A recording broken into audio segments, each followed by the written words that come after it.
Hello అండి, నమస్తే. Welcome to Bapatla రుచులు. ఈరోజు వీడియోలో స్వీట్ రెసిపీ మినప సున్నుండలను చూద్దామండి. బెల్లంతో చేసిన ఈ మినప సున్నుండలు హెల్త్కి కూడా చాలా మంచిది. స్వచ్ఛమైన నేతితో చేయటం వల్ల ఈ సున్నుండలు చాలా బాగుంటుంది టేస్టు. పిల్లల దగ్గర నుంచి పెద్దవాళ్ళ వరకు అందరూ ఇష్టపడతారండి. ఇంకా ఎదిగే పిల్లలకు కూడా చాలా మంచిది. ఇంకెందుకు లేటు, ఈ హెల్తీ టేస్టీ సున్నుండల్ని ఎలా చేయాలో ఇప్పుడు చూద్దాం. దీనికోసం నేను పొట్టు మినపప్పును తీసుకుంటున్నాను. 2 కప్పులు తీసుకుంటున్నానండి. మీకు కావాలనుకుంటే ఈ పొట్టు మినపప్పు ప్లేస్లో పొట్టు లేని పప్పు అయినా తీసుకోవచ్చు. కానీ పొట్టుతోటి తీసుకోవటం వల్ల పొట్టు వల్ల హెల్త్కి కూడా చాలా మంచిది. వీటిని లో టు మీడియం ఫ్లేమ్ పెట్టుకొని దోరగా ఈ విధంగా వేపుకోండి. కలర్ మారి మంచి స్మెల్ వస్తుంటుంది. అప్పటి వరకు బాగా వీటిని ఫ్రై చేసుకోవాలి. ఇవి కొంచెం కలర్ మారి స్మెల్ వచ్చేటప్పుడు ఒక 2 స్పూన్స్ బియ్యం కూడా వేసుకోండి. బియ్యం వేసాక ఒక 1 or 2 మినిట్స్ పాటు ఫ్రై చేసుకుంటే సరిపోతుంది. బియ్యం వేయటం వల్ల మనకి నోటికి తినేటప్పుడు చుట్టుకోకుండా బాగుంటుందండి తినడానికి. వీటిని ఓ ప్లేట్లో వేసుకొని పూర్తిగా చల్లారి పెట్టేసుకోండి.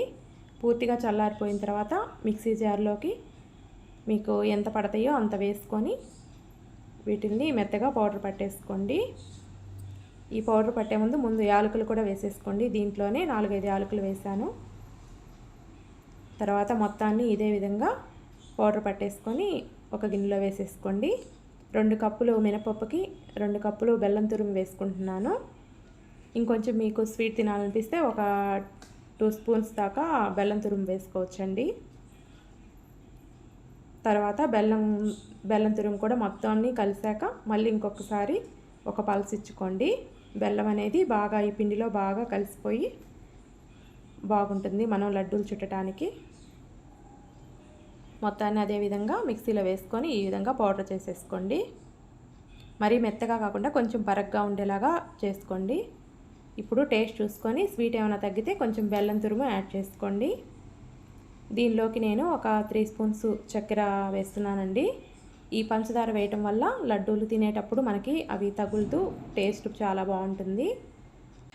ఈ చక్కెర మొత్తం పిండిలో బాగా కలిసేలాగా కలిపేసుకోండి. తర్వాత నెయ్యిని వేడి చేసుకొని నెయ్యి గోరువెచ్చగా ఉన్నప్పుడే ఈ పిండిలో వేసుకోండి. మొత్తం నెయ్యిని ఒకేసారి వేసుకోకుండా కొంచెం వేసుకుంటూ ఈ పిండిలో బాగా కలిసేలాగా బాగా కలుపుకోండి. కొంచెం గోరువెచ్చంగా ఉంటుంది కాబట్టి కొంచెం స్పూన్ తోటి కలిపేసుకోండి. ఫస్ట్ ఈ విధంగా కొంచెం నెయ్యి వేసుకోండి.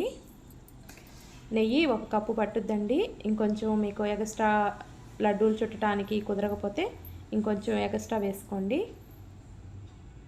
తర్వాత చేతితో ఈ విధంగా కలుపుకుంటూ లడ్డూ స్ట్రక్చర్ వచ్చే వరకు బాగా కలుపుకుంటూ నెయ్యి వేసుకొని కలుపుకోండి. తర్వాత కొంచెంగా తీసుకొని ఈ విధంగా గట్టిగా ఒత్తుకుంటూ ముద్దల్లాగా చేసేసుకోండి. ఇలాగా 2 చేతులతోటి లడ్డూల్లాగా బాగా ఒత్తేసుకుంటే నోరూరించే ఎంతో టేస్టీగా ఉండే మినప సున్నుండలు రెడీ అయిపోయినట్లేనండి. ఈ లడ్డూలు రోజుకు 1 తిన్నా కానీ హెల్త్కి చాలా మంచిది. ఇంకా ఎదిగే పిల్లలకి పెద్దవాళ్ళకి కూడా హెల్త్కి చాలా మంచిదండి.